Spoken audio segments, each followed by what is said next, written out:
இனிமே கண்ணை மூடிட்டு கடலை எண்ணெய் வாங்கலாம். ஏன்னா மந்த்ரா கடலை எண்ணெய் இதயத்தின் தயாரிப்பு. வறுக்க பொரிக்க ஏன் எல்லா சமையலுக்கும் மந்த்ரா தான். மந்த்ரா கடலை எண்ணெய், அபார ருசி, ஆரோக்கியமான உடல் நலம். மக்களாட்சி வருது. நல்லாட்சினா எடப்பாடியார் தான். வாக்களிப்பீர் இரட்டை இலையே. சென்னை மாதவரம் தொகுதி எம்எல்ஏ சுதர்சனம் திமுக சார்பில் போட்டியிட்டு தொடர்ந்து இருமுறை தேர்தலில் வென்ற இவர் தற்போது 3வது முறையாக களம் காண்கிறார். சிக்கனமாக செலவு செய்வதில் கைதேர்ந்தவர் என பெயரெடுத்த இவர் பொது நிகழ்ச்சிகளுக்கு செல்லும் போது சாலையோரங்களில் பணியில் உள்ள 100 நாள் திட்ட பெண் தொழிலாளர்கள், துப்புரவு பெண் தொழிலாளர்களை சந்திப்பது வழக்கம். தன் காரில் இருந்து 5 ரூபாய் மேரி பிஸ்கட் பாக்கெட்டை எடுத்துக் கொடுத்து அவர்களை சாப்பிடச் சொல்வார். தொடர்ந்து அங்கேயே நின்று அவர்களின் குறைகளை கேட்டறிவார்.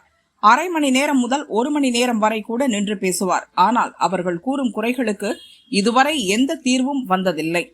அதனால் இவரது கார் சாலையில் வருவதை பார்த்ததுமே சாலையோர மரத்தடியில் ஓய்வெடுக்கும் பெண் தொழிலாளர்கள் பலர் புதர்களிலும் குளங்களிலும் இறங்கி வேலை செய்வது போல் பாவலா காட்டி இவரிடம் சிக்காமல் தப்பித்து விடுவர். எம்எல்ஏ சென்ற பின் மீண்டும் வெளியே வந்து சாலையோர மரத்தடியில் அமர்ந்து கொள்வர்.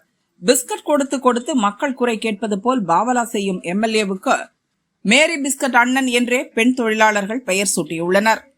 தற்போது தேர்தல் பிரச்சாரத்திற்காக அவர் வெளியே வந்தால் கூட தொகுதி மக்களும் இவரை பார்த்து தெரித்து ஓடுகின்றனராம்.